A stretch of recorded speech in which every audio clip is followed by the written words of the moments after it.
ఆయన జీవితాంతం కూడా ఆ సన్నిధి కైంకర్యంలోనే ఉన్నాడు. ఎలా ఉన్నారు అంటే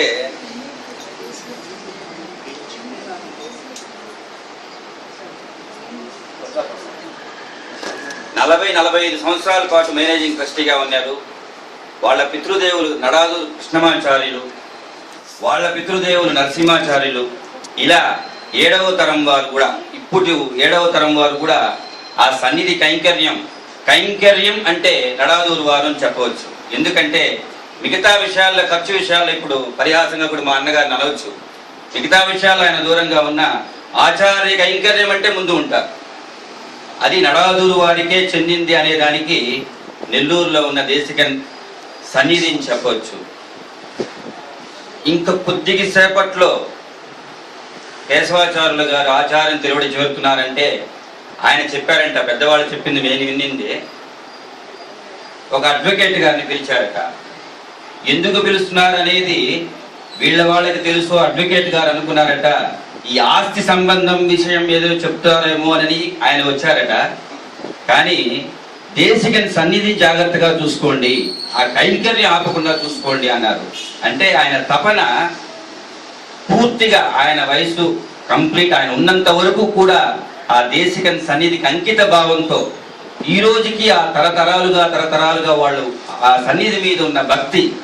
ఈరోజు రాఘవన్ గారు మొన్న ఆయన మైసూర్లో వాళ్ళ మనవుడు అవుతారు. ఆయన మైసూర్లో లక్ష్మీనరసింహస్వామి దేవస్థానం కట్టారు. అక్కడ ఆయన చెప్పారట, ఈ విధంగా మీ సొంత దేవస్థానంలో ఏదో చేయమని. ఆయన ఒక రోజు నెల్లూరు వచ్చారు. ప్రదక్షిణం చేస్తూ ఉన్నాం, స్వామి ఆచార్యం సన్నిధి ప్రదక్షిణం చేస్తూ ఉన్నాం. స్వామి, ఈ విధంగా మేము ఒక ట్రస్ట్ పెట్టాము, సన్నిధి జరపలేకున్నాము, మేము 2 లక్షల రూపాయల ఖర్చు కలెక్ట్ చేశాము, ఇంకా మాది ఈ కొరత ఉంది కొంచెం అనగానే 8 లక్షల రూపాయలు నేను ఇస్తానండి అన్నారు. అంటే ఈ వంశంలో ఉన్న ఆచార్యుని భక్తి గురించి ఇప్పుడు చెప్పడమే. ఈరోజు మనం ఈయనకి జయంతి ఉత్సవం ఖచ్చితంగా జరుపుకోవాలి అన్నదానికి వీళ్ళందరికీ చెప్పడం అన్నమాట. ఎందుకంటే ఆయన భక్తి, ఆచార్యుని భక్తి అలా ఉనింది. ఇలా చెప్పుకుంటూ పోతే నడాదూరు వంశం ఇప్పటి తరం వరకు కూడా ఆ సన్నిధికి కూడా ఈరోజు ఈ జయంతి ఉత్సవం సందర్భంగా కూడా రాఘవన్ గారు ఇంకోటి చెప్పారు.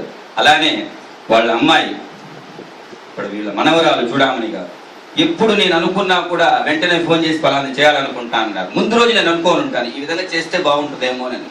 అంటే వాళ్ళ ఆశీర్వచనం ఆ విధంగా ఉంది అనే దానికి గొప్ప నిదర్శనం.